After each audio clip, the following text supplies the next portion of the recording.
최동석의 사람 보는 눈.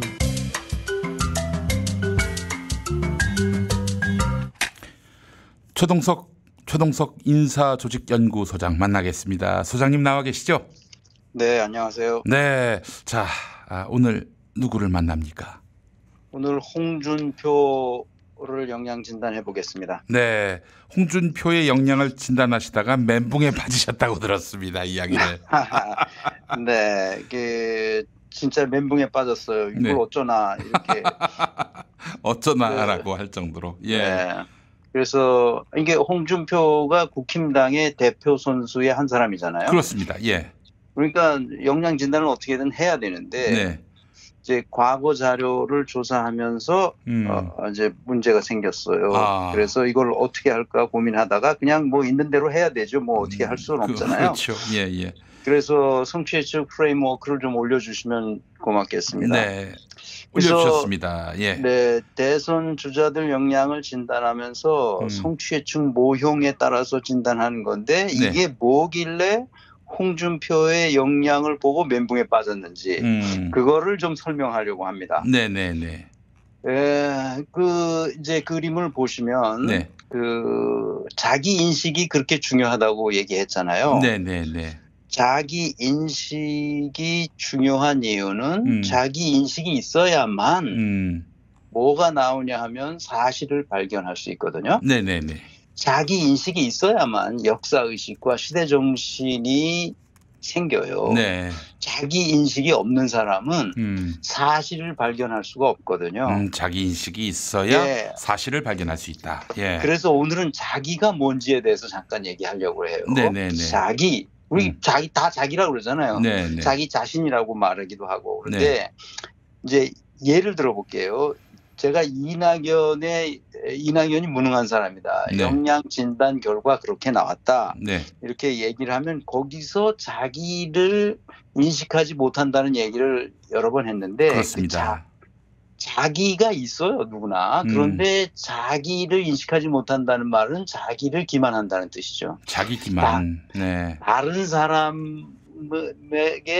속이거나 거짓말을 한다는 말은 자기 자신을 먼저 속인 다음에 다른 사람을 속일 수 있거든요. 네네네. 자기는 다른 사람을 속이지 못하도록 해요.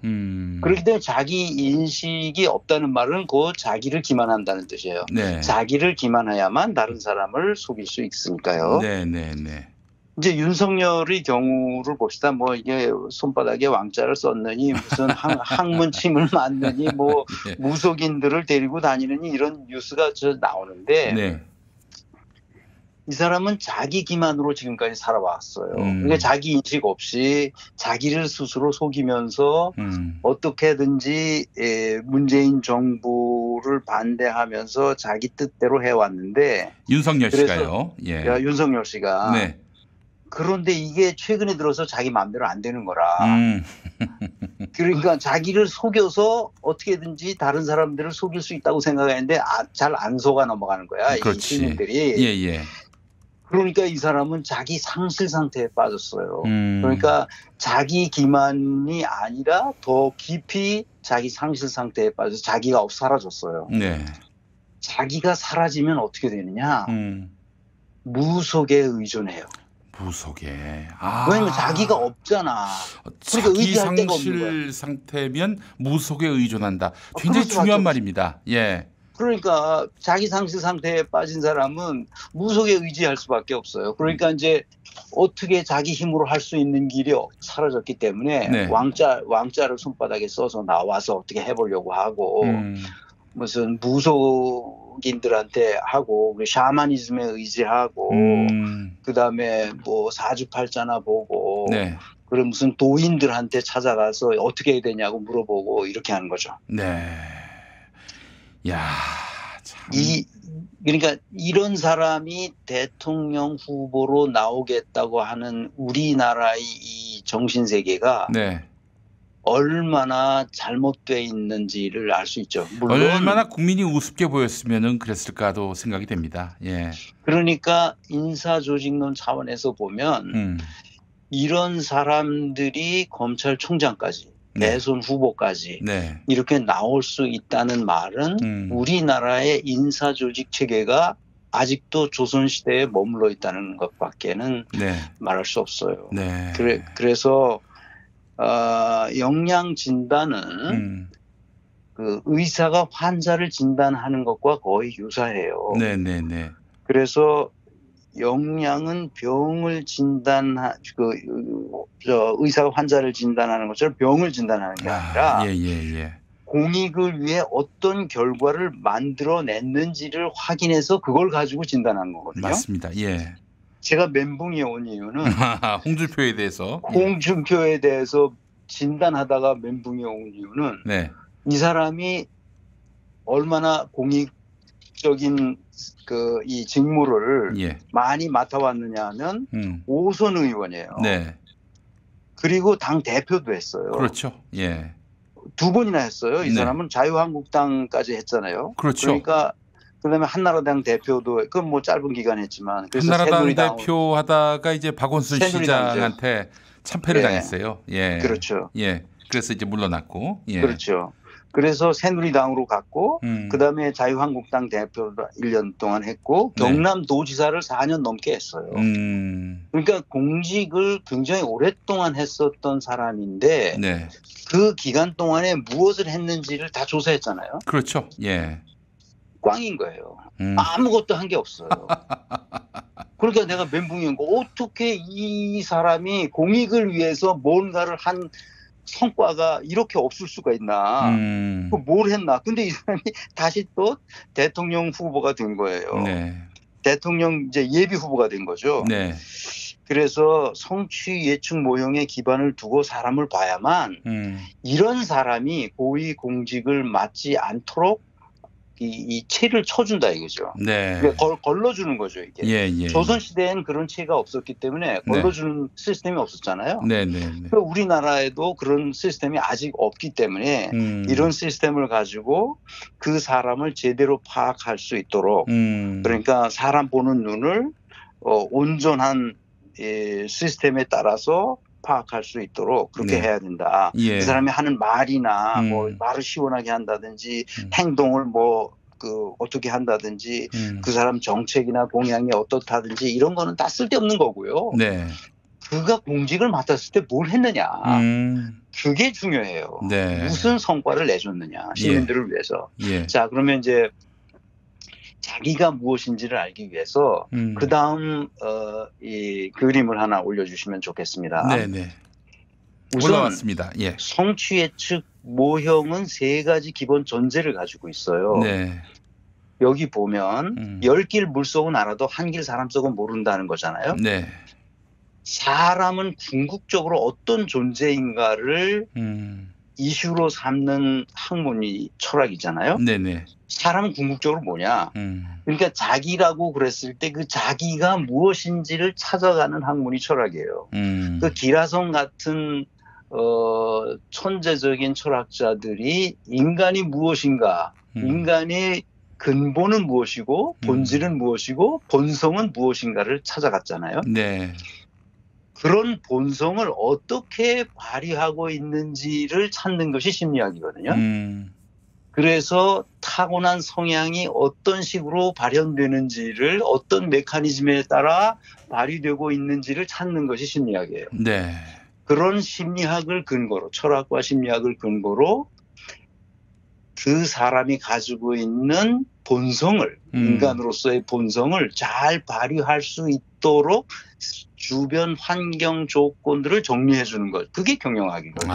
예. 그러니까 이런 3차원의 학문 체계를 가지고 성취 예측 모형이 만들어졌어요.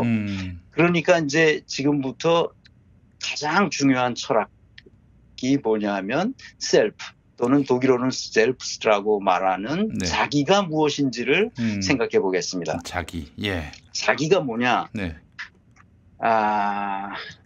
우선 들어가기 전에 이낙연이나 윤석열이나 최재형이나 김명수 같은 사람들이 문재인 정부의 국정 철학에 사실상 반기를 들고 있는 사람들이 있잖아요. 네네네. 이 사람들이 정말 이런 식으로 일을 하리라는 것을 사전에 문재인이 알았다면 이 사람들을 임명했을까? 나는 안 했을 거라고 봐요. 당연히 안 하셨겠죠. 네. 예. 왜 몰랐거든. 겉모습만 보고 이 사람들이 잘할 거라고 믿고 앉혔는데 또 추천하는 이 사람들이 사람의 또 그 뭐 뭐도 있었죠. 인격도 믿고 뭐 그랬겠죠. 뭐 네. 결국 이 사람들 때문에 문재인 정부가 신뢰를 많이 잃었어요. 네. 뭐 아픈 여러 가지 일입니다만은. 좋은 성과도 많이 냈지만 예. 결국은 이 사람들이 문제를 일으킨 거죠. 네. 지금쯤이면 내 생각엔 적어도 60% 내지 70% 수준의 국정 지지율이 나와야 정상입니다.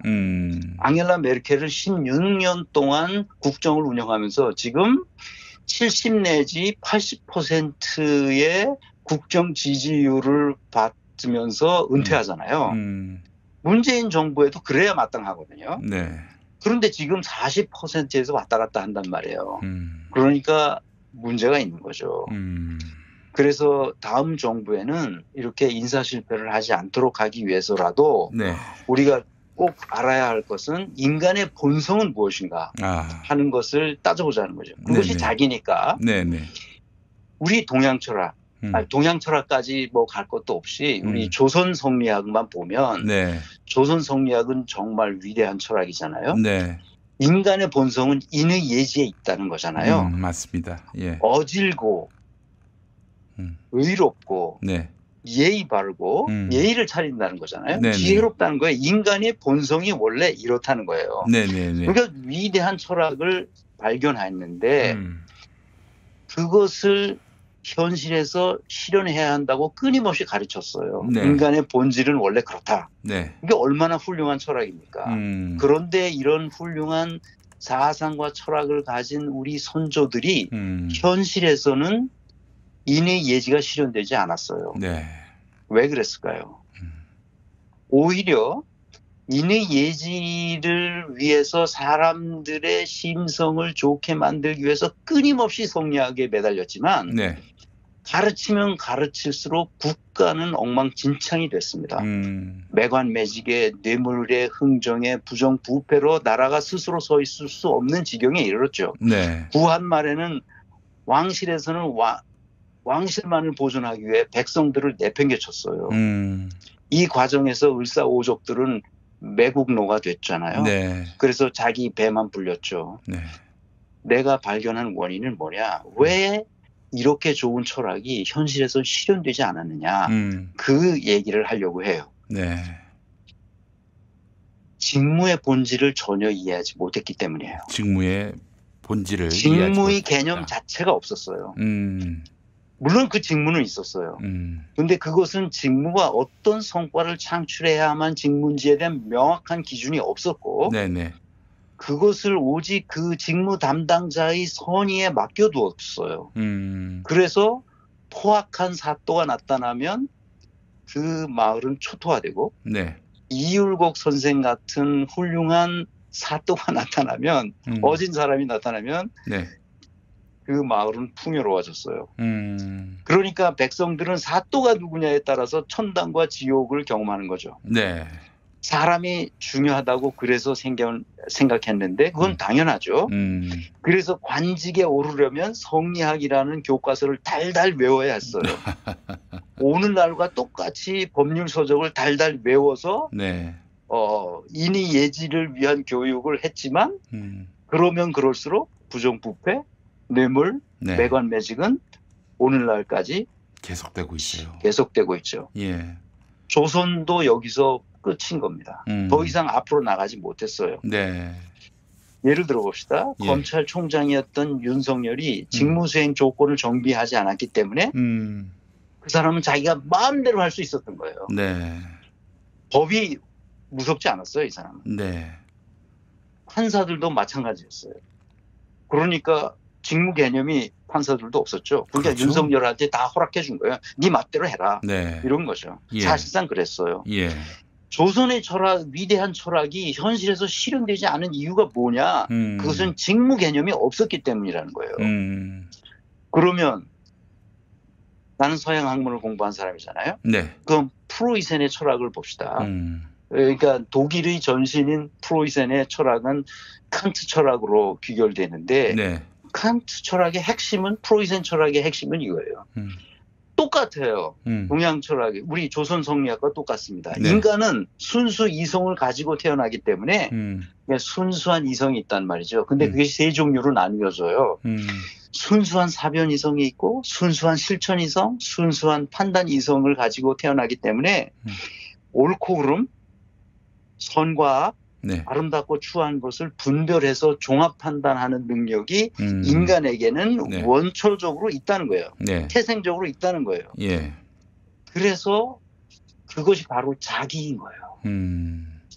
이런 자기가 있기 때문에 네. 그 자기를 발현할 수 있는 길을 가르쳐주면 되는 거죠. 그것이 바로 심리학이에요. 네. 심리학에서는 이것이 어떻게 발현되는지를 그 메커니즘을 찾아내기 시작했죠. 네. 그래서 인간의 의식과 행동 패턴이 달라진다는 걸 알았어요. 환경 조건에 따라서. 네네. 그러니까 환경 조건을 잘 만들면 환경 조건을 표준화하면 누구라도 예측 가능한 성과를 낼 거라고 예. 독일 사람들은 알게 된 거죠. 그래서 그 유명한 심리학자들이 나온 거예요. 네. 그 심리학자들 얘기를 들면 뭐 지그문드 프로이트나 칼 융이나 알프레드 아들러 이런 사람들 다 독일 출신들 아니에요. 네네네. 자크 라깡은 프랑스 사람들이지만 네. 다브로프스키는 이 폴란드 사람인데 이런 네. 위대한 심리학자들에 의해서 인간은 인의 예지가 있고 네. 진선미를 분별할 수 있는 타고난 성향을 가지고 있다는 거죠. 네네네. 이것을 현실에서 구현하려면 어떻게 해야 되느냐 하는 것이 바로 독일 경영학의 핵심 포인트였어요. 네. 그 답을 알아야만 이제 지도자로서의 역량을 발휘할 수 있다 이런 얘기죠. 그렇죠. 예. 그러니까 막스 베버 같은 사람들은 이거 뭐 천재적인 학자잖아요. 네네네. 관료제를 중심으로 효율적인 조직 설계를 해야 된다고 네. 생각해서 직무수행 방식을 표준화하기 시작했어요. 그러니까 누가 가더라도 홍길동이 가든 홍길서가 가든 네. 시민들이 기대하는 예측 가능한 성과를 기대할 수 있게 돼 있었던 거죠. 네. 근데 우리나라는 그게 없어요. 예. 사람이 중요하기 때문에 그 사람을 거기다 앉혀놓고 네 마음대로 하세요. 이렇게 된 거죠. 그러니까 엉망진창이 된 거예요. 예. 여기에다가 네. 지금까지 얘기한 방식은 이제 게르만 모형의 인사조직론이라고 얘기하고 우리나라에서 쓰는 건 게르만 모형의 인사조직론을 전혀 먹히질 않아요. 이게 왜 안 먹히느냐 하면 네. 앵글로색슨 모형을 쓰고 있기 때문에 그래요. 네. 그거는 계급주의적인 경영학이거든요. 네. 계급주의적인 인사조직론인데 예. 오징어 게임 혹시 김 PD가 보셨는지 모르겠어요. 뭐 대략 줄거리를 압니다. 예. 오징어 게임이 앵글로색슨 모형의 아주 전형을 보여줍니다. 조직 대 조직, 네. 그룹 대 그룹으로 서로 경쟁시킵니다. 그렇죠. 예. 그러다가 궁극적으로는 나중에 개인 대 개인으로 경쟁시켜요. 네. 이 경쟁 패러다임이 바로 앵글로색슨 모형이에요. 우리가 지금 그 지경에 빠져 있죠. 네. 우리 사회를 가장 적나라하게 표현하는 것이 오징어 게임입니다. 네. 전 세계인들이 여기에 다 빠져 있죠. 빠른 시일 내에 그래서 인간 중심적인 게르만 모형으로 대전환이 일어나야 합니다. 자, 이제 첫째 문장을 봤으면 둘째 문장으로 가봅시다. 둘째 문장은 인간은 타고난 성향은 잘 바뀌지 않는다는 것을 심리학자들에 의해서 알게 됐는데 이것이 곧 어떤 의미를 가지고 있냐면 사람마다 다 다른 방식으로 나타난다는 거예요.